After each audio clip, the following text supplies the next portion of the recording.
Hermanos y hermanas presentes de todo el mundo, es un grato honor presentar en esta oportunidad, pues, visibilizar, perdón, en esta oportunidad lo acontecido en 1833 sobre la famosa llamada matanza en El Salvador. Creo que es momento para poder hacer hincapié en este acto genocida histórico que quedó grabado en la mente de nuestros hermanos originarios y sus naciones allá en El Salvador en 1833 y luego en 1932. En, en aquellos actos se cometió un genocidio de más de 30,000 hermanos nuestros que tuvieron que ser sacrificados defendiendo su honor, su dignidad como dueños de territorios. Y eso es un acto muy cruel cometido por el entonces, digamos, gobiernos y Estado salvadoreño. Creo que con esta visibilización que se hace, no estamos en algo que se sientan ofendidos, solo que hay que conocer la realidad y la verdad no ofenden a nadie. En ese aspecto, creo que vamos a tener unos ponentes muy buenos que han investigado y son justamente de El Salvador para poder aclarar, hacer y pensar en el mundo, dejar el pensado en el mundo entero lo que ocurrió en esa fecha. Bien, eh, en en esta primera parte tenemos la presencia del hermano Mateo Rafael, quien es el coordinador general de la ONU allá en El Salvador. Con todo su movimiento, el CACTI, están apoyando justamente en la consolidación de, de los objetivos que se lleva a cabo allá en El Salvador. Entonces, creo que es momento de ver y ser testigos y conocer, por supuesto, lo que ha pasado en esa fecha. Luego del hermano Rafael tendremos la ponencia del hermano Mario Rodríguez, también otro investigador y dirigente comunitario allá en El Salvador, quien nos va a ilustrar también parte de lo que ocurrió en 1833. Luego del hermano Rodríguez tenemos la ponencia del hermano Mario Atonal, otro conocedor, investigador y dirigente comunitario que también nos va a ilustrar lo que pasó en 1932. Luego, para finalizar las ponencias de los cuatro representantes de, eh, de lo ocurrido en El Salvador, está el hermano Armando González, quien cerrará, digamos, estas ponencias de lo ocurrido justamente en esas fechas. Cada ponente, hermanos y hermanas, tendrá una duración de 10 minutos. El hermano Rafael con 10 minutos, el hermano Mario Rodríguez igual, 10 minutos entre los cuatro. Y luego los ponentes que están, en este caso, hermano Levi, hermano Juan Brown y quien habla, ¿no? Tenemos una partida de 5 minutos para luego hacer una réplica de 3 minutos de los ponentes principales y luego emitir las conclusiones. En ese aspecto, hermanos y hermanas, gracias por su teleaudiencia y dejamos en esta oportunidad al hermano Mario Rodríguez, perdón, al hermano Mateo Rafael para su exposición. Muchísimas gracias. Tengan todos muy buenas tardes. Mi nombre es Mateo Rafael Latin.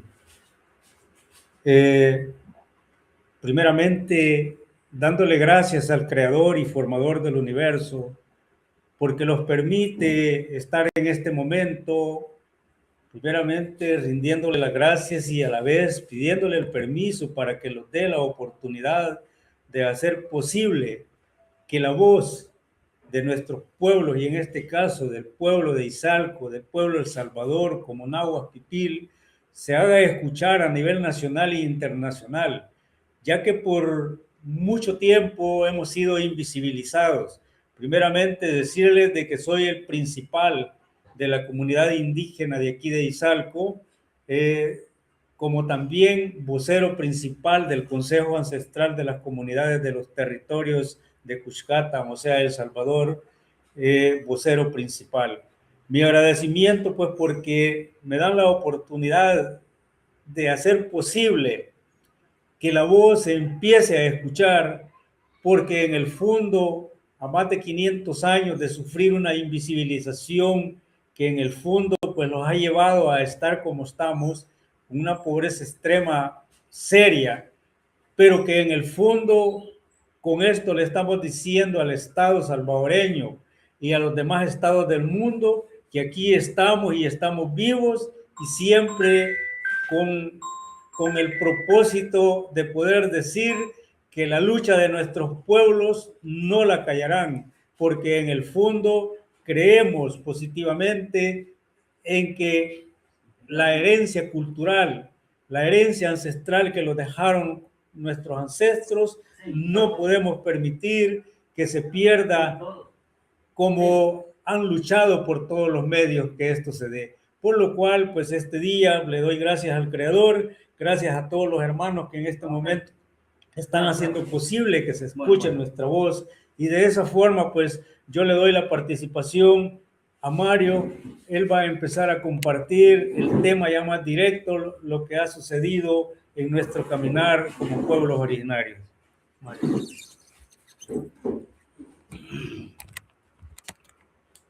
Sí, tengan todos muy buenas tardes. Mi nombre es Mario Pablo Rodríguez, soy miembro de CACTI, soy miembro de la comunidad indígena de Petzalcos también. Soy vocero también en comunicaciones, colaboro, esa es mi profesión, y soy investigador cultural.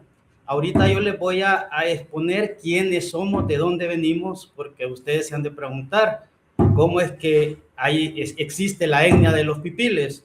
Primeramente quiero decirles que en el año 500 después de Cristo, el volcán Ilopango en el centro de El Salvador hizo erupción y todos los pueblos que existían acá eran de origen maya o premayas, y dentro de eso las famosas cabezas de jaguar que solo se encuentran en el occidente de El Salvador.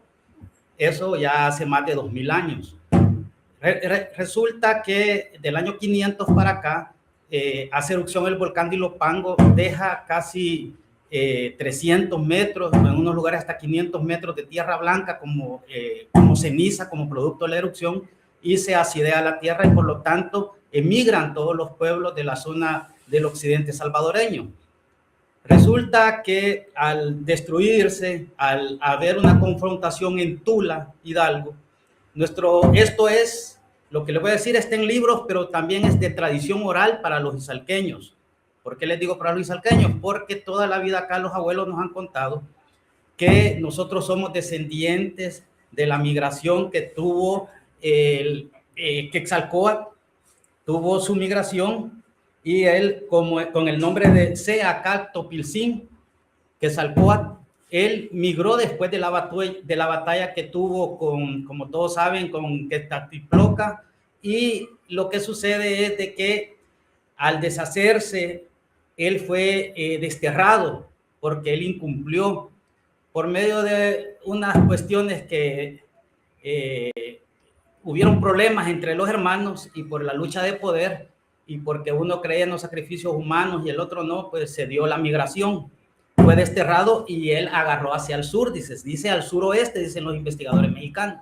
Pero resulta que a nosotros se nos ha inculcado desde siglos de tradición oral que él vino y fundó la ciudad que es ahorita la Escuintla en Guatemala, y toda la zona occidental de El Salvador hasta la riviera del río Lempa, que separa el oriente con la zona central de El Salvador.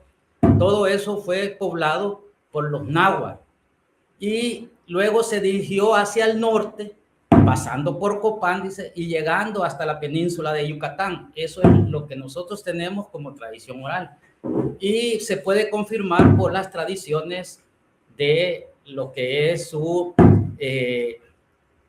tradición religiosa, y lo que es las deidades, los que ellos adoran, y todas sus prácticas naturales tiene mucho que ver con el Valle Central de México que practicaban los náhuatl. Por lo tanto, y su idioma también. Por lo tanto, queda registro y muchos arqueólogos lo retoman, que los pipiles es una rama del Valle Central de México descendiente del poderío de la ciudad de Tula. Por lo tanto, es de ahí de donde provienen los pipiles y por eso es que los tlaxcaltecas se identificaron cuando hablaron con ellos y decían que tenían un modo de hablar como niños y por eso fue que les pusieron pipiles o jóvenes. Pero otros dicen que es porque pipil también significa que desciende de la realeza antigua, o sea, que eran de un linaje especial. Pero bien, ahí los investigadores tienen que debatirse y realmente decidir cuál es. Con los años, primero Dios, se va a llegar a saber.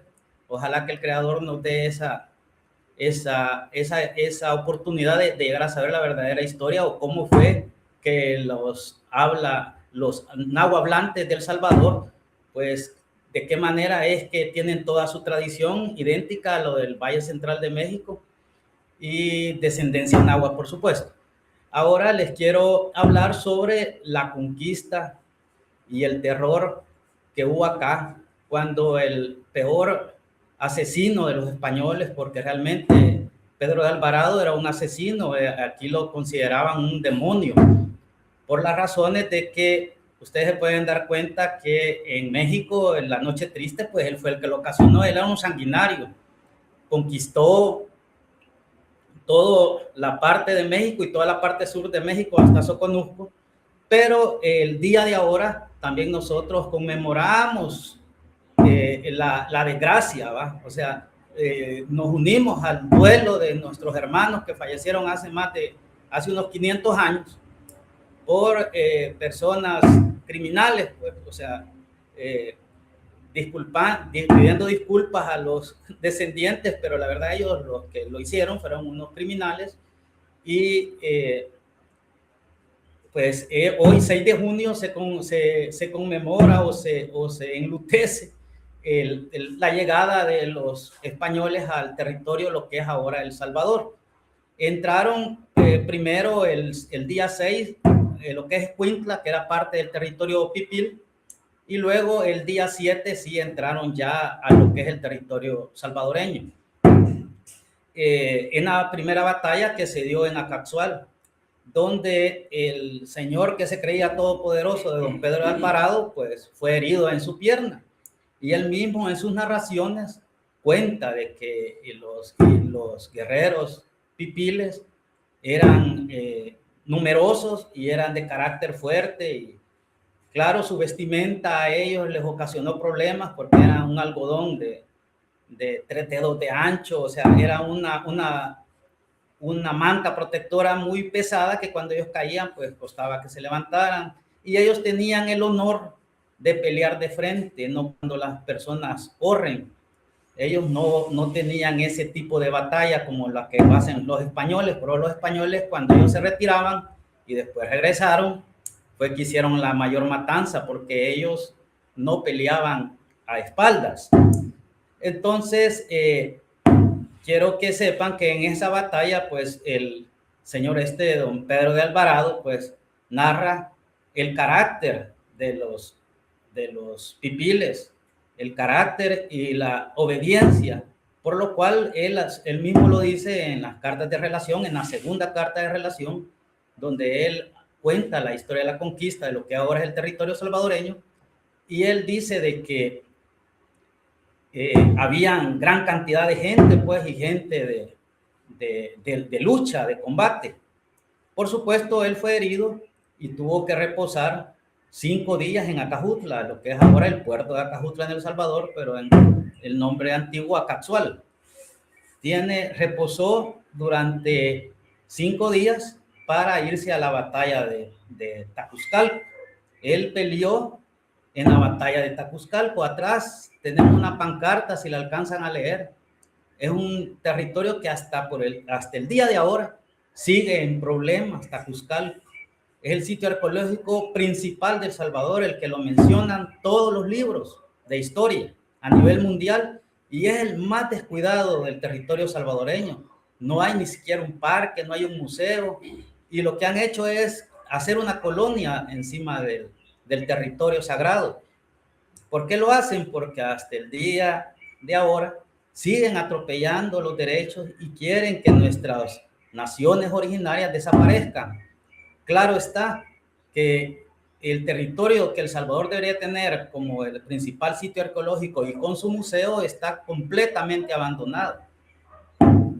Completamente abandonado. Y por lo tanto, ese es lo que queremos nosotros comunicarle al mundo entero, de que seguimos vivos, a pesar de la batalla de Tacuzcalco, que también fue derrotado el ejército pipil, pero también tuvieron fuertes bajas los españoles, porque acá hubo una resistencia feroz. Para llegar a Cuscatlán se tardaron 11 días después de la batalla de Tacuzcalco. Claro, tuvieron otras batallas. Tuvieron en Opico, tuvieron en Ilopango, tuvieron en Atehuán, tuvieron muchas batallas más. En Izalco hubo una batalla también. A la orilla del río Sensunapán hubo otra batalla.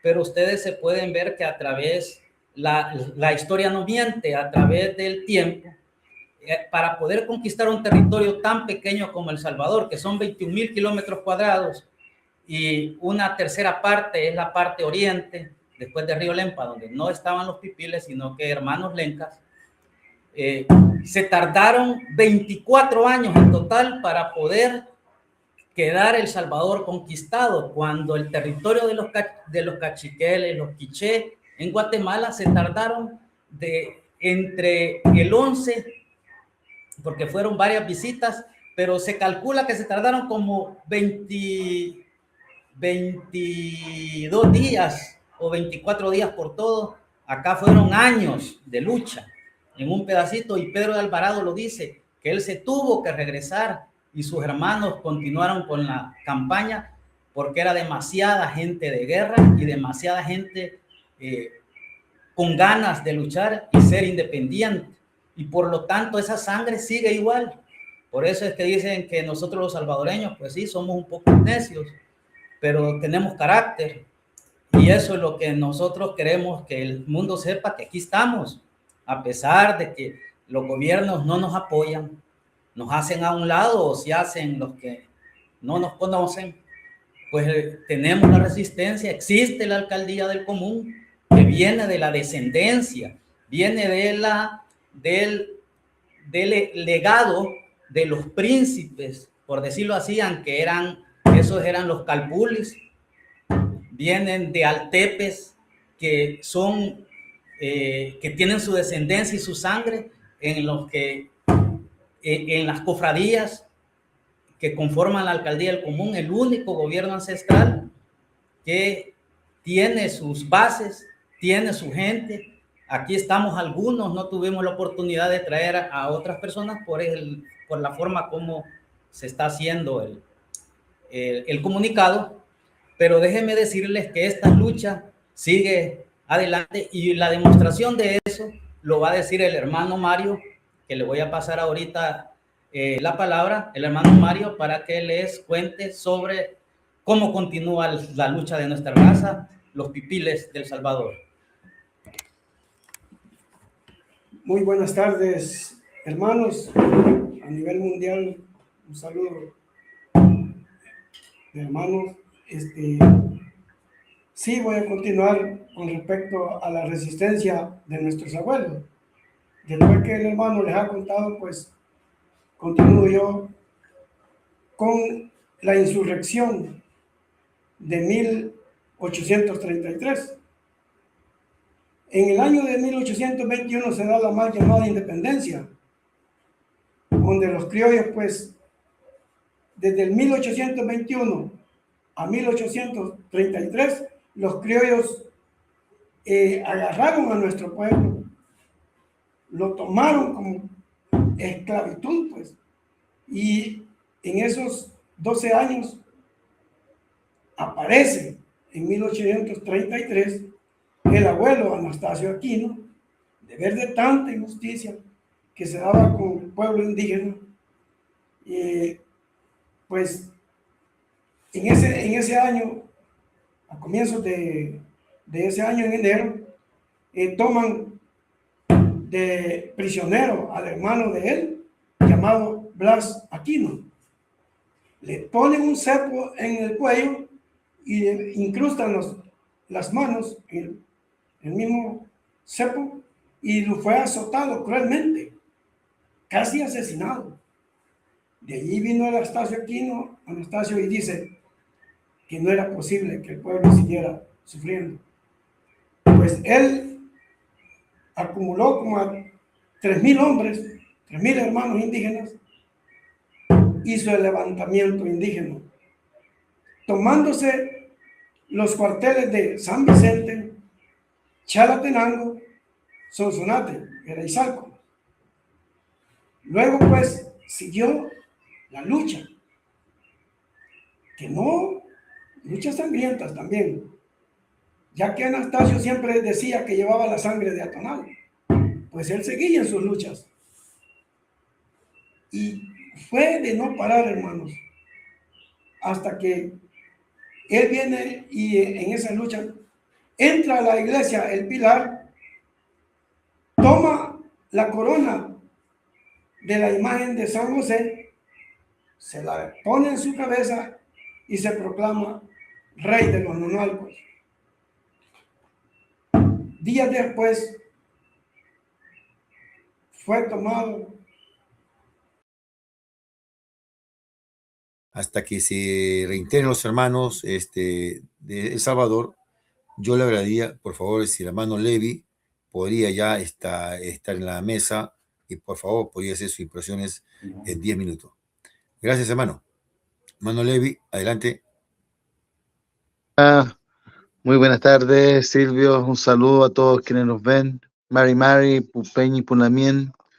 Bueno, mi nombre es Luis Levi Aninao, soy huerquén del Parlamento de Autoridades Ancestrales.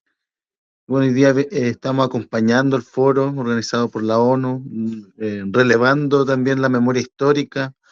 Sabemos que a veces eso es necesario, ya sea mediante estos foros, mediante informativos en nuestros territorios, y hacer un acompañamiento y darnos fuerza dentro de historias similares que nos han sucedido a los pueblos originarios en distintos territorios, como también ha sido con nosotros en territorio mapuche, donde el Estado chileno hizo un acto criminal contra el territorio mapuche, el despojar más del 95% del territorio. De 10 millones de hectáreas pasamos a tener solamente reconocidos por el Estado de Chile en la actualidad los títulos de Merced, que no son más allá de 500.000 hectáreas. Además de, según historiadores como Hernán Curiñir, hubo un genocidio en 3 épocas fuertes entre 1862 y 1881, que fue lo que fue la mal llamada pacificación, sino la ocupación militar del territorio, donde, como decía, historiadores mencionan alrededor de muertes directas involucrados del orden de 70.000 mapuches. Aparte todos los daños colaterales que generó esa época también del hacinamiento de los territorios, porque hubo una reducción por parte del Estado chileno, donde también hubo hambruna, generando un total alrededor de 20 a 30.000 personas que murieron después de la época de la pacificación. Estos actos criminales sabemos que no han sido en alguna manera reparados en nuestro país, y así como sucede con nuestros hermanos de distintos pueblos. Hoy día escuchando también las historias de El Salvador, aprendiendo también un poco de cómo son el actuar de los, de los que están a cargo del espacio, de la decisión, del poder político de un territorio para mantenerlo.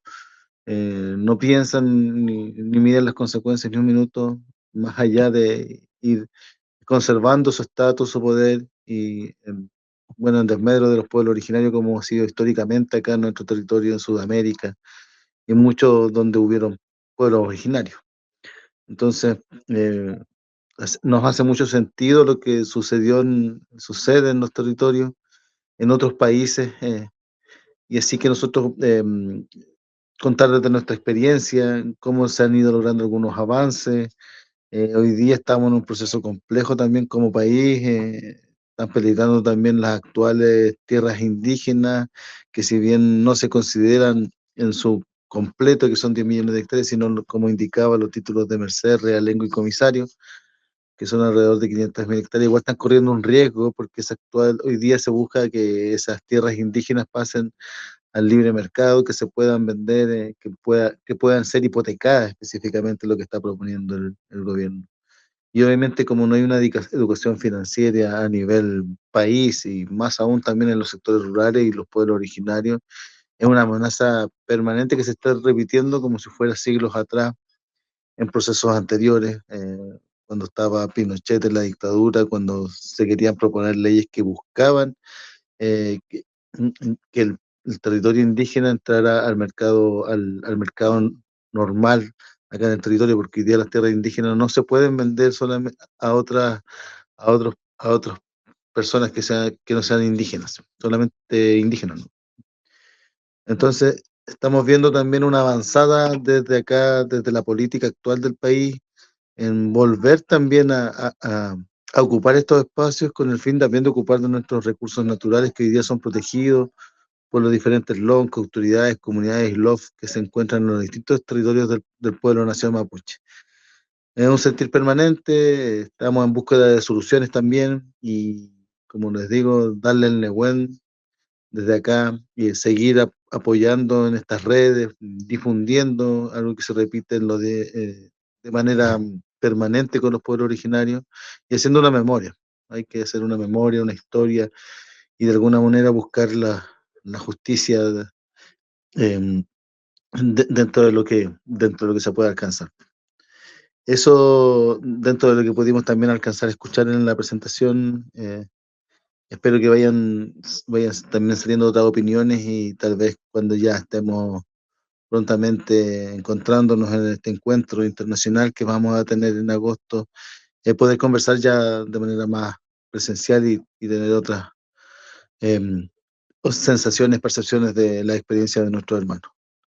Eso, Mañún Feicamuten, muchas gracias por el espacio y que quedemos atentos también a los comentarios. Saludos.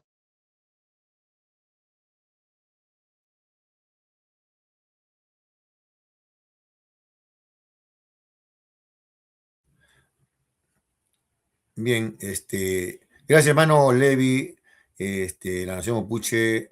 Quiero comunicar que hermano Luis Levi es el coordinador general de la ONU en la Nación Mapuche, ¿no? Él está trabajando fuertemente, digamos, en la recopilación y el apoyo a los hermanos que van a viajar a la Asamblea Mundial de agosto, que estamos realizando en México. Mi gratificaciones, mi saludo muy personal, hermano Levi, a todo el Parlamento ancestral de Tapigüe de la Nación Mapuche. Bien, hermanos, estamos dándole fondo y forma a este foro, ¿no? Por cuanto desde esa época, como dice hermano Levis, ¿no? Estamos siendo testigos como tú un plan sistemático, ¿no? De gran poder, ¿no? Trata de eliminarnos, trata de eliminar a los escollos, en este caso, que no le dejan tranquilo, pues, a su desarrollo económico. Entonces, creo que nuestras naciones originarias merecen ese respeto a nivel mundial y tenemos que integrar justamente la voz armónica a todo el mundo en estos tiempos durísimos para este proceso civilizatorio. Bien, sigamos escuchando las ponencias de los hermanos de Salvador en este esclarecimiento, estos hechos históricos que nos avergüenzan como seres humanos. Creo que el mundo entero que está escuchando quizás no conocía muy a fondo este acontecimiento, pues imagínense todo un genocidio, una matanza de 30.000 hermanos, seres humanos, ¿no? Que no piensan como los que los gobiernan, pues, y sobre todo reclamando dignidad y territorios que nos pertenecen, pues, hayan sido masacrados de esta manera. Bien, hermano de El Salvador, continúo por con las ponencias. Muchas gracias. Muy buenas tardes, pues vamos a continuar. ¿Se escucha? Se escucha, ¿Se preguntarle. escucha? ¿Se escucha? Hermanos, No. Adelante, adelante, adelante. Sí, sí. Hermano, Sí, se escuchaba. Vale, sí, continuando, pues, con respecto a lo de Anastasio Aquino, pues, les decía de que se había tomado los 3 cuarteles, ¿verdad? San Vicente, Chalatenango y Salco, Sonsonate. Pues siguió pues siempre la lucha de nuestros hermanos y siempre también por parte del Estado pues continuaron pues las injusticias, la discriminación. Llegamos también al año de 1881, donde el presidente Rafael Saldívar, acá en El Salvador, pues se toma él la decisión, él propiamente como territorio aquí, pues, y dice a despojar a nuestros hermanos de las tierras nuestras, pues de nuestros abuelos, por lo cual, pues, dijo a quitar, a despojar de nuestras tierras, y pues para eso más les viene allá a hablar el hermano Armando, para continuar, pues, acá con las injusticias y también de nuestras insurrecciones. Adelante, hermano.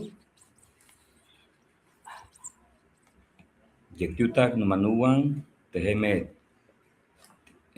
tipagit, iga tinemit ganigan amuan, tiawi timetzintagetza y pampanetukniwan. Buenas tardes, hermanos. Estamos contentos de estar con ustedes. Como decía Silvio, América, los pueblos se dan cuenta que compartimos una misma historia de lucha, de resistencia, de sobrevivencia ante estos 502 años de presencia de europeos en el territorio. Lo hemos dicho anteriormente, creemos nosotros que América, o el mundo, es decir, hasta hoy creo yo que están comenzando a descubrir América. Es falso que descubrieron América hace 500 años. Hasta hoy, cuando estamos entrando en una crisis global, una crisis planetaria, el planeta está agonizando. Entonces, el mundo se da cuenta que la única manera de rescatar y salvar al planeta, nuestra madre tierra, es precisamente recobrando el saber, la sabiduría ancestral. Pues, Silvio, no sé si yo compartir, creo que sí puedo compartir algo por acá. Vamos a ver. Creo que sí se me puede. Vamos a ver si podemos compartir. Entonces, he preparado algo por acá. ¿Se ve, Silvio?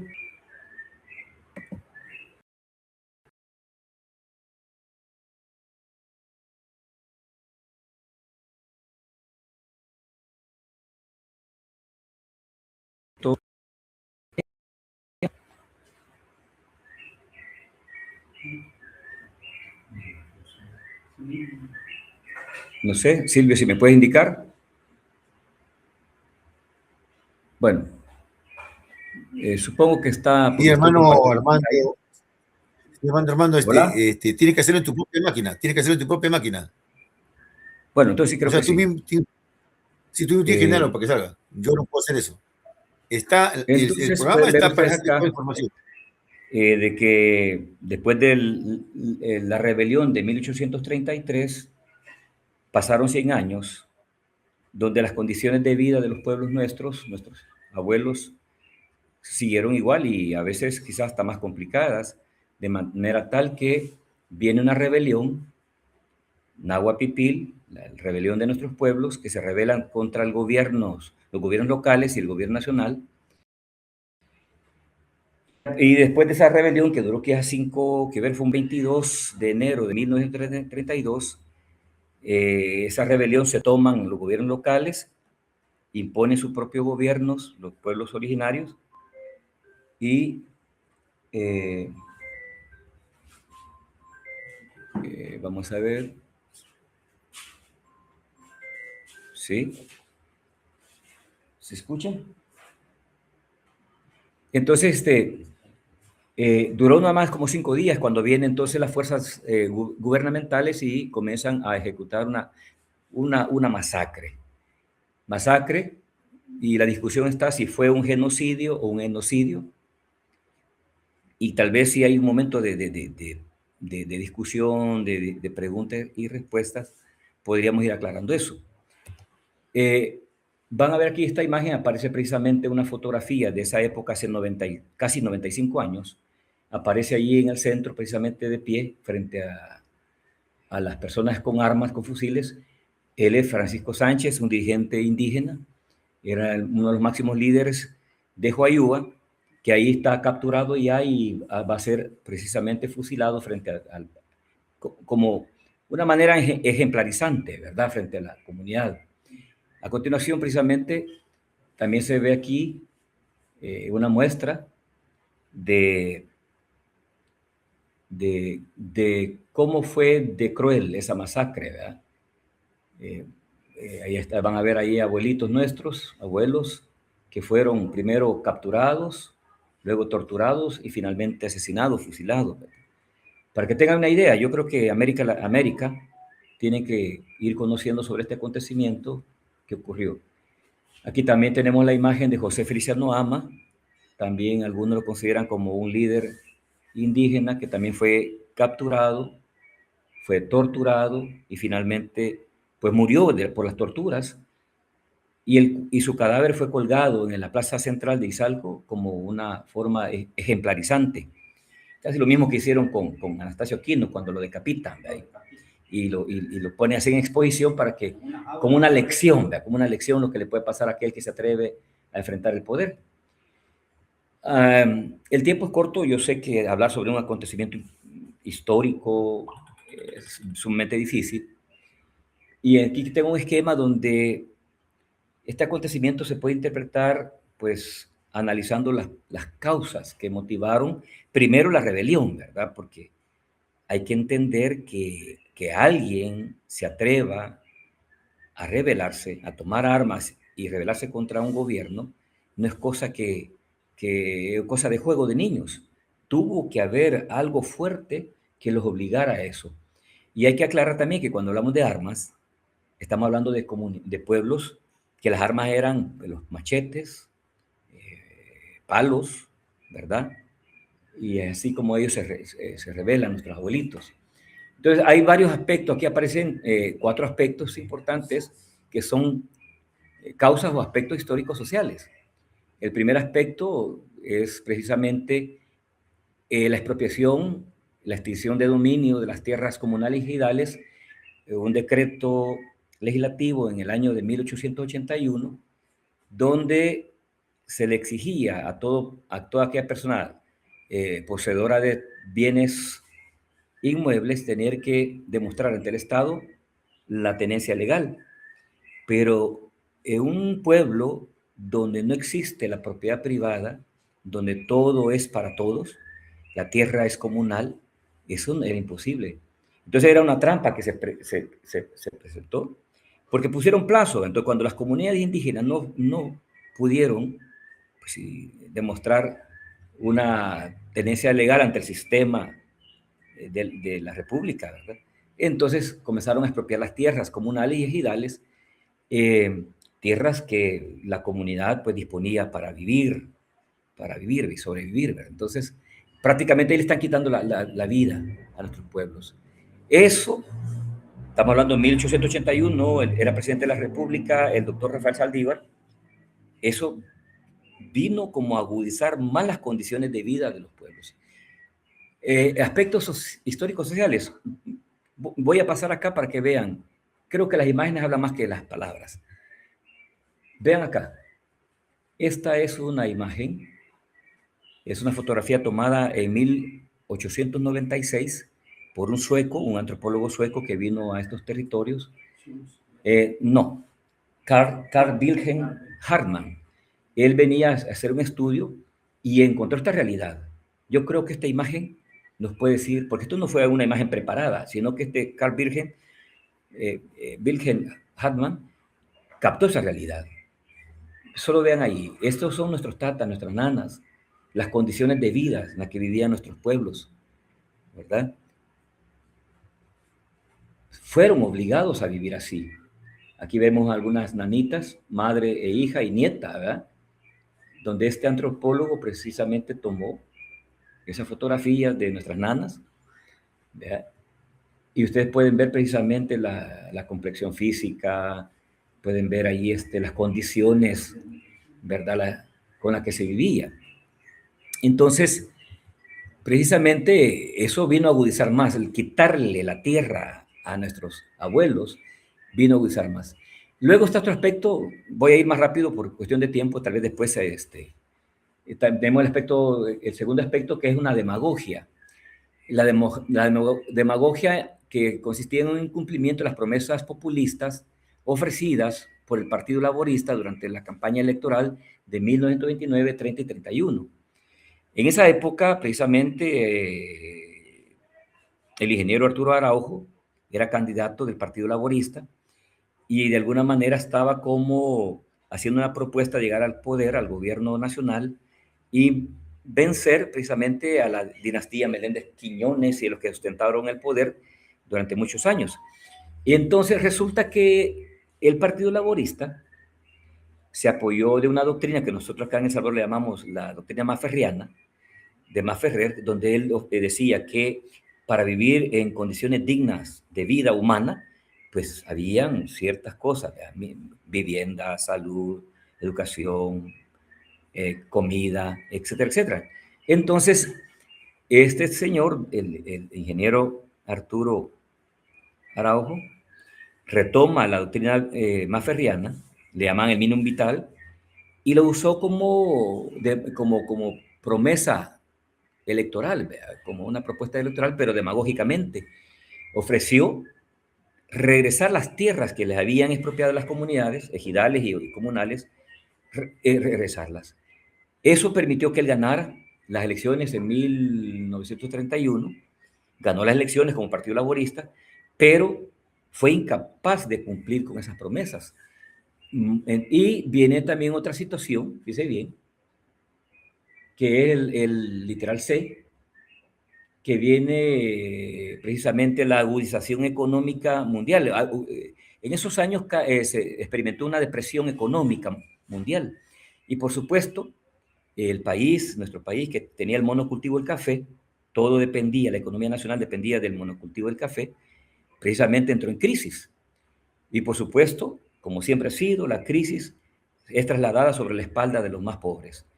Y los más pobres, precisamente las comunidades indígenas, que eran precisamente mano de obra forzada, prácticamente forzada, de trabajar en las fincas cafetaleras. Eso, precisamente, el descontento por que no recibieron la devolución de tierras, el incumplimiento de la promesa, y viene otro factor que es el conflicto racial ladino-indígena generado por la brecha de desigualdad entre los latifundistas, que en la palabra los oligarcas, ¿verdad?, que llegaron a tener tanto territorio, y, digamos, la población trabajadora.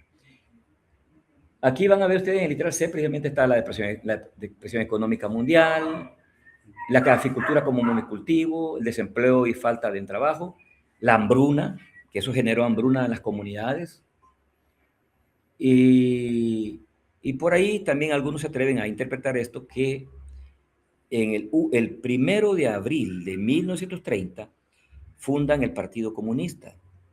Y algunos se atreven a pensar que también ya habían agentes del partido que estaban aprovechando las situaciones para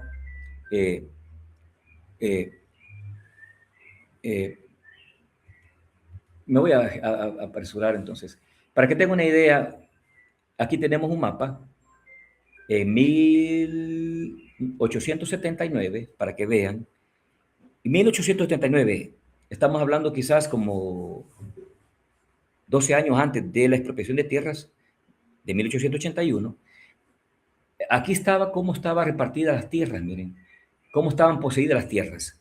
Podemos ver allí que un 40% del territorio nacional de uso agrícola estaban bajo formas de uso comunal. Las comunidades indígenas de El Salvador disponían, no eran dueños, no éramos dueños de esas tierras, disponíamos de esas tierras. Eso fue en 1879, para que tengan una idea. Es decir, las mayorías indígenas de El Salvador administraban el 40% de las tierras de vocación agrícola de manera comunal. Pero se van a dar cuenta que ya por allá por 1920, después de la expropiación de tierras, de la extinción de dominio en 1881, comienza prácticamente el Estado a entregar tierras, esas tierras comunales y ejidales que fueron expropiadas, precisamente a los nuevos terratenientes, latifundistas. Y vamos a ver que allá por 1920, precisamente el 53% del territorio nacional, fíjese bien, estaba en manos del 4% de la población, que eran las familias latifundistas. Vuelvo a repetir, el 53% del territorio nacional de vocación agrícola estaban en manos del 4% de la población de aquel entonces, que eran más o menos 1.500.000 habitantes en nuestro país. Entonces, estamos ahí diciendo que eran cerca de ¿qué? De 60.000 personas las que poseían el 53% de manera privada el territorio nacional. Y para ir finalizando, precisamente aquí hay otras condiciones que son políticas, la interpretación política, que quizá lo vamos a dejar para después para no abusar del tiempo, ¿verdad? Así que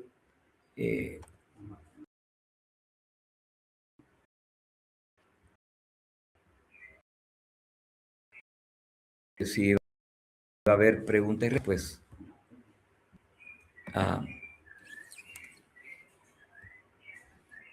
Hola, hola. Entonces dejamos aquí a Tata Mateo Rafelati para que continúe. Sí, para darle continuidad al tema por el cual a nosotros más nos preocupa y le damos mucha importancia a lo que ahorita estamos elaborando, porque ahorita se están conmemorando 100 años que empezó a fraguarse los hechos de 1932. Y lo que pretendemos es luchar para que no se vuelva a repetir, pues al cumplir 100 años, pues la historia los está hablando mucho. Y los hermanos le han hablado de 1883, pues, cuando los despojan de las tierras, los esclavizan por completo. Por estas fechas empiezan nuestros hermanos a reclamar porque los tenían hasta cierto punto con una esclavitud tan exagerada que no únicamente les daban la tortilla solo para que no se murieran porque los necesitaban todavía. Dado el hecho que en 1932 usan hasta cierto punto, porque según los datos que tenemos aquí no ha habido hasta cierto punto levantamientos comunistas, lo cual fue una política que usaron para lavarse las manos ante la demás población nacional e internacional. Hablar de mentado comunismo, cosa que para nosotros no ha existido. Aún así, lo duro para nosotros es que en esa fecha, Izalco, con una población más o menos como de 20,000 personas, pues los eliminaron, quizás la mitad, porque estamos hablando como de dentro de unos 6,000, solo en lo que es directamente Izalco, porque en total, si hacemos números, toda la zona de Occidente que cometieron esa masacre, según los datos que tenemos, anda entre 30 a 35,000, lo cual a estas alturas pues jamás han querido hacer justicia, jamás los han escuchado, y por eso nosotros estamos en este proceso de lucha para hacer posible que algún día con el apoyo de todos, pues hacer posible que la voz de los, porque quieras o no, no hemos tenido voz, entonces, pero algún día se podrá escuchar para hacer posible que esa justicia, porque nosotros no estamos de ninguna manera en contra de ningún tipo de gobierno, lo que sí estamos en contra es de las acciones que los gobiernos han venido haciendo, porque a estas alturas aún hasta la vez quieren desaparecerlos. Aún ustedes se dan cuenta, hemos sido negados a nivel internacional. Han dicho que por todos lados de que en El Salvador ya no existimos, pero Con esto estamos dando muestras y lo vuelvo a repetir, aquí estamos en un proceso de lucha, seguiremos hasta donde el Creador nos permita, con la fe y la esperanza de que los pueblos originarios tienen que resurgir. Y esto creo que ya lo estamos viendo porque las profecías no son por gusto. Nuestros abuelos fueron unas personas sabias, unas personas que supieron entender la cosmovisión bien clara como para hacer posible que hoy se empiece a sentir ese resurgir que para mí y para nosotros pues está en proceso, ese resurgimiento tan necesario e importante para que en el fondo podamos vivir y podamos en realidad dejarle a las futuras generaciones una herencia cultural, una herencia ancestral, donde en realidad puedan sentirle sabor a la vida, no como lo que ahorita estamos viviendo. Por lo cual, necesariamente, yo me quedo hasta por aquí. Espero pues que en las preguntas que puedan haber vamos a poder seguir compartiendo. Una vez más, gracias por la oportunidad y continuamos.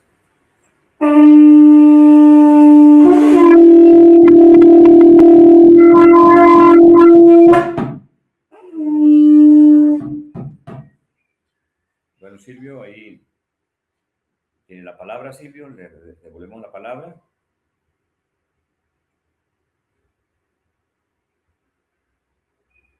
Hola, Silvio. Como que está parada la grabación.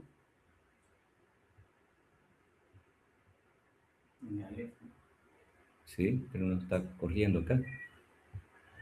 No, sí, Hola, sí, Silvio. estamos ahí. Bien, como decía, agradecer personalmente a ustedes, hermano Rafael y todo el equipo, por esta magistral exposición, digamos, de los acontecimientos que ha ocurrido, pues, en 1832 y 1932. Entonces, creo que desde allí partimos como uno del inicio de todo este proceso sistemático de exterminio que el gran poder está dirigiéndonos justamente hacia los verdaderos dueños de los territorios, nosotros los originarios, a los pueblos originarios. Creo que este tipo de planificación de exterminio a los que defendemos a la madre tierra, defendemos a las fuentes fundamentales de vida, creo que debe de formar y tener eco mundial. Estamos muy consternados, ¿verdad? Que con la disculpa del caso no conocía esta realidad de El Salvador y es una más que suma como experiencia y uno de los puntos que también van a tener que afrontar ustedes en la Asamblea Mundial de agosto en México. Es uno de los referentes en este aspecto y desde ya el apoyo incondicional de la presidencia del Consejo Permanente de la ONU para que a través de la ONU Salvador, con todo el equipo de ustedes, traten de hacer formen una comisión de la verdad y la de reconciliación con otros hermanos que también pertenecen a otras comunidades para poder, digamos, ir a esclarecer estos casos y hacerlos visibilizar a nivel mundial. Es oportuno en este momento que estamos empezando a visibilizarlo, por cuanto lo teníamos muy olvidado, tal vez, escondido tal vez de nuestra memoria, porque no lo conocíamos. Desde ya el apoyo a ustedes, como digo, para que formen esta comisión para poder reshacer una reparación histórica de los hechos acontecidos. En ese aspecto, todo el respaldo del Consejo Permanente de la ONU y de la Presidencia. Asimismo, esto es una muestra más cómo esta multicrisis sistémica que estamos padeciendo, esta disrupción geopolítica mundial que estamos viviendo, pues nos está arrastrando a este egocentrismo, digamos, y la mantura del poder. Aquí, en este momento, este proceso civilizatorio salvaje que estamos viviendo nos está empujando justamente a un desarrollo económico por encima del desarrollo social, por encima de lo que somos personas humanas. Y es por eso que nosotros como originarios, tanto ustedes como los mayas, digamos, como los anahuay, como los tahuantinsuyo, profesamos el biocentrismo sistemático. Quiere decir que nosotros como seres humanos somos uno más de los seres vivos que componemos la madre tierra. Y es por eso que amamos, respetamos nuestra madre tierra y la preservamos. Entonces ese biocentrismo tiene que relucirse justamente en esta Asamblea Mundial, en la voz de los idénticos hermanos que van a tener esa tribuna en esta Asamblea Mundial. Uno de los puntos justamente para poder resarcir esta reparación histórica es justamente en uno de los ejes temáticos en esta Asamblea Mundial, y esperamos la colaboración muy profunda de ustedes en este tema, donde se está desarrollando la vigencia jurídica de los tratados y derechos. Como sabemos, nosotros tenemos un sinnúmero de derechos universales declarados justamente por la OEA, por la ONU, por la misma OIT. Todas estas resoluciones, hasta la Convención de Ginebra de Derechos Humanos, todo el mundo habla de los derechos de los pueblos indígenas.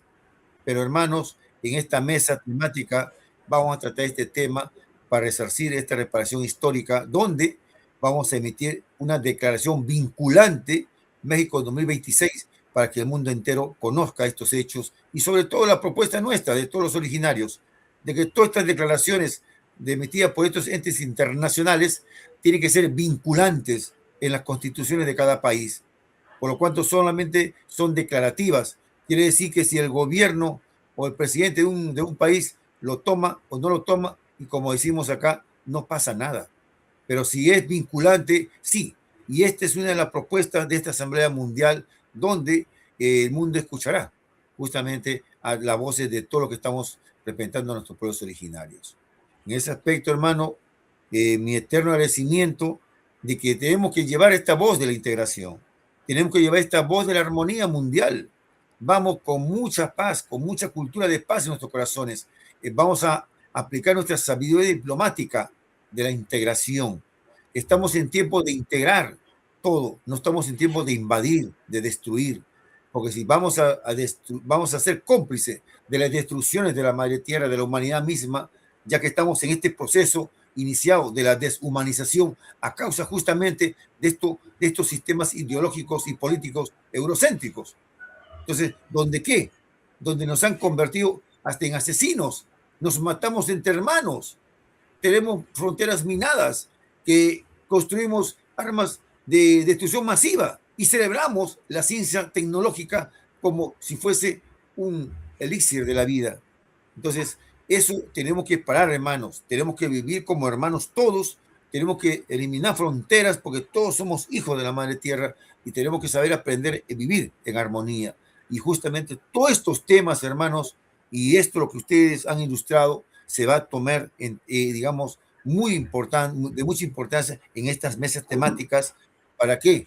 Para que nunca, jamás se vuelva a repetir. Así lo mismo, fueron 32,000 hermanos originarios ahí más o menos en Salvador, pues, por ejemplo, en el Tahuantinsuyo, para colonizar e imponer esa cultura egocéntrica occidental, pues hermanos, fueron 11 millones de nuestros ancestros asesinados, los que no aceptaron esta imposición. Y a nivel mundial, fueron más de 72 millones de nuestros hermanos que no aceptaban esta propuesta de imposición de esta cultura de muerte, esta cultura egocéntrica que nos impusieron, estos modelos ideológicos hasta políticos, doctrinarios que nos impusieron, por cuanto nosotros tenemos identidad social, cultural, política y ideológica propia, y esa es de nuestras naciones originarias, justamente herederos de estas grandes civilizaciones que han sido primigenios en el mundo. Sin embargo, la historia eurocéntrica no la quiere aceptar. Nosotros hemos sido las primeras civilizaciones del mundo donde hemos dado ejemplos reales de procesos civilizatorios armónicos, respetuosos. Entonces, en ese afán, hermanos, tenemos que dirigir todo nuestros conocimientos, nuestra experiencia en este caminar para que esta asamblea sea voz justamente de lo que ustedes también están proponiendo. Yo quiero dejar a ustedes una réplica de unos 3 minutos cada uno de ustedes para poder concluir este tema, ¿no? de este foro internacional que ustedes verán se está transmitiendo a nivel mundial. Yo quisiera que cada uno de ustedes mínimo 3 minutos para poder afianzar estas ponencias y de ahí, si el hermano Levi está, podría también dar su última opinión y luego concluyo yo con las conclusiones. Bien, hermano, muchas gracias. Adelante, hermano Rafael. 3 minutos. Sí, una vez más, pues gracias por la oportunidad, porque en el fondo sí he escuchado lo que los estaba exponiendo y qué bueno, pues porque creemos de que nos da esperanzas, de que hoy más que nunca, como les decía desde hoy, pues la voz de nuestros pueblos se haga escuchar, porque en el fondo hemos sido invisibilizados. Les manifestaba lo que pasó en 1932, porque para esa fecha, a más que los eliminan a nuestros hermanos, a nuestros abuelos, a nuestros padres, pues también lucharon por todos los medios de matar nuestra cultura. Y eso es lo que aún hasta la vez están haciendo posible, porque no podemos negar que hasta cierto campo lo están logrando, porque hoy nuestra historia quiere ser borrada de raíz directamente para que no se siga hablando. ¿Por qué? Porque en el fondo sabemos positivamente de que la pobreza extrema que nuestros pueblos están viviendo, pues otros la están disfrutando. Desde la invasión que se da hace más de 500 años, pues empezamos a vivir unas situaciones difíciles en las cuales necesariamente no vemos, pues, no vemos y no sentimos, porque hasta cierto punto lo reconocen simplemente del diente al labio, como decimos, solo de palabras, pero en hechos no veo yo absolutamente nada. Y esa es la preocupación, pues, porque hoy más que nunca no veo yo que sea solo aquí en el país, sino que se ve a nivel mundial cómo están arremetiendo más seriamente con los pueblos originarios, porque sabemos positivamente de que aquí y allá hemos sido despojados de esa herencia que el Creador nos ha brindado a cada uno de nosotros, y eso es lo que hoy más que nunca están preocupados también, pues porque empezaron a ver que los pueblos empezaron a despertar y empezaron a luchar por hacerse escuchar. Está preocupando, por lo cual en el caso de nosotros pues también es de lo que nos preocupa, y yo me atrevo a hacer el llamado a nivel nacional e internacional a la unificación de nuestros pueblos, porque creemos de que es la única arma o la única alternativa que nos queda para que en realidad podamos hacerlos sentir y podamos hacerlos escuchar por lo que somos y no por lo que los estados quieren que nosotros seamos. Por lo cual, pues una vez más, mi agradecimiento y que sigamos adelante. Bueno, compañero, de nuevo, aquí retomando lo que el hermano Mateo dice, recordando también que dentro de la lucha que nosotros estamos haciendo y que llevamos a cabo, pese a los problemas que tenemos y todo, pues recordarles que se ha logrado, que tenemos pues un pedacito de tierra allá en el Cerro Guazapa, donde pretendemos hacer una reserva indígena que ya está en marcha poco a poco. Cuesta, ustedes saben, nosotros nadamos en contra de la corriente, pero ya está el terreno, ya tenemos la voluntad, y como somos salvadoreños y somos pipiles, somos necios, y solo que nos quiten la vida, no vamos a seguir con nuestras iniciativas. Y como no somos uno, somos muchos, y seguimos naciendo, pues esperamos al Creador y al apoyo de todas las personas que deseen y que puedan apoyarnos, pues de una u otra manera, comunicándolo. Eso es un buen apoyo, haciéndolo saber, queriendo buscar apoyos internacionales para que nuestro terruño vuelva a tener tierras comunes, tierras comunales, no tierras comunistas, porque no hay que confundir los términos. Nosotros éramos tierras comunales, no tierras comunistas. Aclaramos los términos porque acá mucha gente la han engañado, le han dicho que nosotros lo que buscamos es comunismo, que no se equivoquen, que lean la historia de dónde es nuestra cultura y cómo es nuestra cultura. Nosotros nos basamos en el común de los Izalcos y es nuestra lucha y nuestras tierras comunales, porque nosotros no somos dueños de la tierra. Todos somos dueños de las tierras, no nosotros, hasta los animalitos, las plantas, todo tipo de especies es dueño de la tierra. Nosotros respetamos la naturaleza. Y hoy, y lo poco que tenemos, y lo poco que se ha cuidado, es lo que nos quieren seguir arrebatando. Porque los que la han tenido en sus manos, la han contaminado, la han arruinado, la han hecho pedazos. Y hoy las reservas que quedan, que es lo que nosotros cuidamos, nos las quieren hacer pedazos. Es por esa razón que también nosotros tenemos la lucha. No es que nosotros seamos piedra de tropezo para los gobiernos, no lo somos. Cuidamos lo que es nuestro, cuidamos nuestra cultura, que es diferente. Así que por favor, aclarando eso, y de nuevo, y pidiéndole también a todos los amigos a nivel internacional que nos ayuden, ya que están queriendo quitar de la memoria colectiva una tradición oral, que el héroe Atlacat y el héroe Atonal en Izalco, que adquirió a Pedro de Alvarado, pues hoy han sacado de parte de no sé qué institución, que eso es un mito, y cómo van a quitar una tradición oral o la van a poner como mito una tradición oral, cuando en realidad el señor murió de la herida que tuvo 4 años después. O sea, no pueden quitar algo que ya pasó. La historia lo cuenta, está en los mejores libros de historia. Pues han montado una campaña pues en contra de nuestros héroes, pero aquí lo estamos aclarando. Así que acá también le paso al hermano Mario para que continúe. Sí, agradeciéndole a la organización, a nuestra organización, orgullosamente, la ONO, pues yo en lo personal, y creo que todos a nivel mundial, hoy sí, los que éramos, que no teníamos voz, hoy a través de la ONO, pues vamos a ser oídos por los estados a nivel mundial. Agradezco también pues a todos los que nos están sintonizando y que nos apoyen mundialmente, pues, para que nuestra organización sea la que tome, como dicen, las riendas de todos los pueblos originarios. También quiero aclarar que en nuestro territorio, pues, acá de El Salvador, aquí celebran ellos la independencia, la mal llamada independencia de 1821.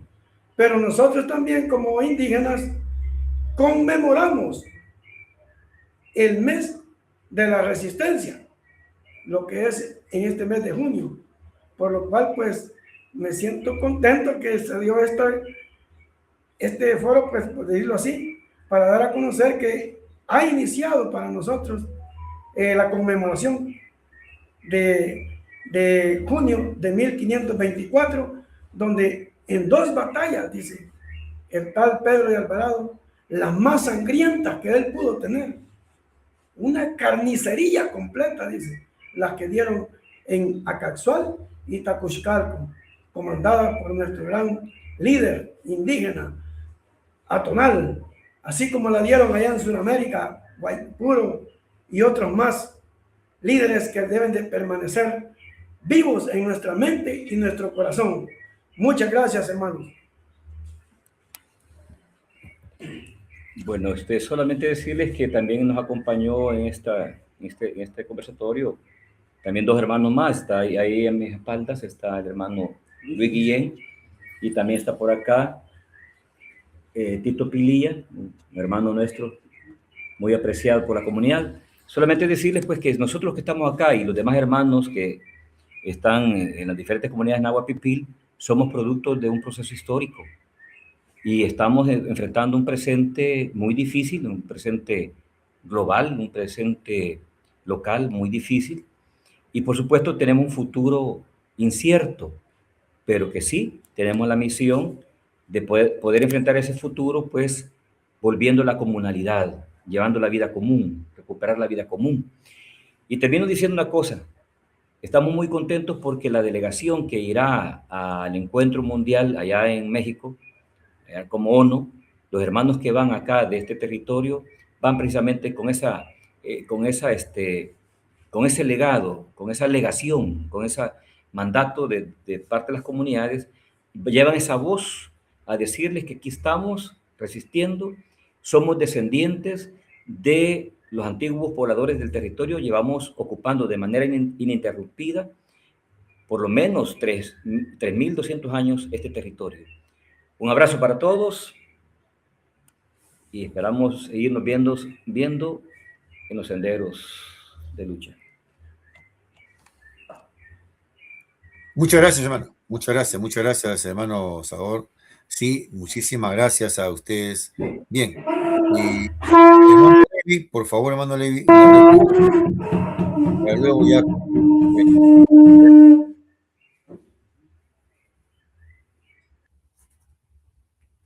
La fuerza y el trabajo, me imagino, duro que deben tener nuestros hermanos del Salvador en este proceso.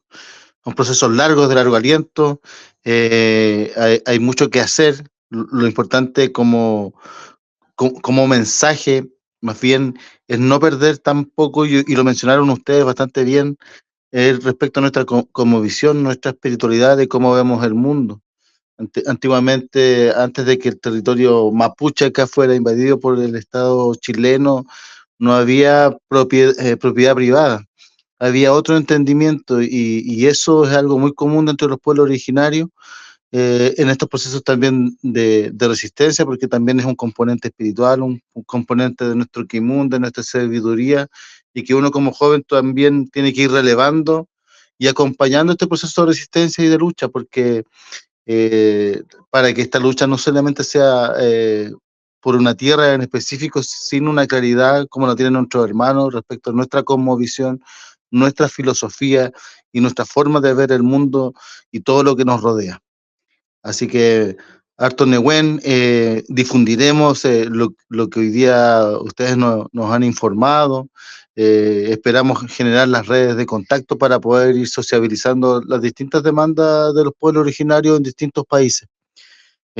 Así que mucha Nehuen para todos en El Salvador, y todo este Nutram también que iremos tal vez profundizando en este encuentro en agosto en la ONU, en este encuentro internacional, donde participaremos también como pueblo nación mapuche con una delegación, con autoridades ancestrales, hablantes, promotores del Mapudungún, y relevar también la historia que a nosotros nos convoca como herederos del Tratado de Tapigo, un tratado que el Estado chileno pasó a llevar con el pueblo nación mapuche, así como lo sucede a nuestros hermanos. Y compartiremos experiencias también de los procesos legislativos, los cambios de ley que han sucedido y que de alguna manera van a ser similares en esta lucha, en esta resistencia que tiene que haber, porque la lucha también va de cómo poder influir en estas políticas que hoy día influir de manera real y no solamente para las elecciones, no más que como lo indicaban también muchos presidentes prometían o hacían mucha demagogia, pero hay que buscar estrategias de cómo recuperar el territorio o resguardar lo que poco y nada que quedó después de los despojos que hubieron en distintos lugares de acá de América. Muchas gracias, Silvio, y nos estamos viendo para este encuentro tan importante que va a ser en agosto para seguir juntando Nehuen y seguir profundizando y generando lazos. Mañún Feicamuten. Muchas gracias, hermano Levi. Muchísimas gracias. Bien, hermano, llegó la parte final de este foro, muy complacido por los conocimientos y la narrativa, pues, que tuvieron nuestros hermanos en El Salvador. Sí, como dijeron todos, que integrados o unidos tenemos que hacer defender nuestra cosmovisión. Vamos a esta Asamblea Mundial de Naciones Originarias en México, donde será la voz de todos nuestros pueblos originarios. Allí nuestra voz va a ser escuchada a nivel mundial, como en estos momentos. Por ejemplo, este foro, hermanos, ha sido transmitido a nivel mundial. Lo van a ver ustedes en el Facebook de la ONU, lo van a ver también en el YouTube. Entonces, estamos haciendo un buen trabajo de visibilizar lo que pasa en nuestros pueblos originarios y sobre todo, hablando con la verdad. Esta es una verdad que no lo podemos ocultar y hay que conocer la verdad para poder dar unos pasos en este procesos históricos que tanto necesita nuestra madre tierra y nuestro proceso civilizatorio. Es por eso que estos eventos vamos a promover cada semana. ¿no? Y también quisiera enviar, y ustedes también van a compartirlo posiblemente, de que estamos preparando un foro para la próxima semana, especialmente para rendir un justo homenaje, un reconocimiento de la ONU a nivel mundial a nuestro hermano Brocken Rivera, justamente asesinado o apareció, digamos, sin vida en Nicaragua. Ahí también tenemos que hacer otro claro, concreto, de que la ONU no se parcializa con ningún tipo de ideología política, ya sea de derecha o izquierda, hay que decir la verdad. Y nuestro hermano Brocken Rivera, un dirigente como nosotros, miembro del Congreso en Nicaragua, secuestrado y desaparecido por el gobierno de Ortega, entonces ha aparecido la semana pasada, no muerto, ya cae. Entonces creo que merece un reconocimiento, uno de los últimos, digamos, dirigentes eh, que se visibilizaba como referente de las Naciones Unidas en Nicaragua. Nuestro más sentido pésame a sus familiares, a su hija especialmente, y a todos los hermanos de las Naciones Unidas en Nicaragua sobre este acontecimiento que no debe de pasar. Así hay hermanos como nosotros que estamos levantando esta voz, no digamos de una protesta radical, de un enfrentamiento, digamos, hasta armado, digamos, no. Nosotros vamos con la seriedad diplomática a dialogar, a conversar, que estas cosas no no deben de ocurrir con el costo de vidas. En este caso, el referente en Nicaragua es nuestro gran hermano Brocken Rivera. En honor a ello, la próxima semana estamos realizando un foro internacional para ver el por qué y cómo funcionan las cosas y sobre todo llamar la atención al mundo entero de que este tipo de acciones que atentan contra la vida, contra alguien que no piensa o que no pensamos como ellos, entonces no deben de ocurrir. Y así iremos paso a paso. Luego también se viene ya, hermano Levi, de aquí a unos 15 días vamos a ver el foro sobre el Tratado de Tapiwi, componentes de todos los países del mundo que tenemos, y así ir poco a poco, afianzando más o visibilizando más los problemas que pasan en nuestra nación solidaria. Pero sí, hermano de Salvador, muchísimas gracias a ustedes, ¿no? Por tener esta paciencia, y la verdad que este foro salió muy rápido, pero bueno, hemos cumplido, y creo que si lo planificamos, podría haber algún, digamos, contratiempo, pero a mejor lo hemos sacado rápido y creo que en las redes se va a divulgar toda esta semana. Asimismo, si están en sus redes, divulguen ustedes para que se visibilice mucho más y nuestros hermanos de Salvador, la gran mayoría, tome conciencia de este acontecimiento, ¿no? Hermanos y hermanas de todo el mundo, hermanos de Salvador, hermanos de todos los países, hermanos de las naciones originarias, muchísimas gracias por este tiempo y ustedes saquen sus propias conclusiones. Solamente nosotros vamos visibilizando los grandes problemas que pasan en el mundo, con la verdad en la mano, con nuestra sabiduría diplomática y sobre todo sembrando paz. Muchísimas gracias, hermanos. Hasta una nueva oportunidad. Muchas gracias. Un abrazo.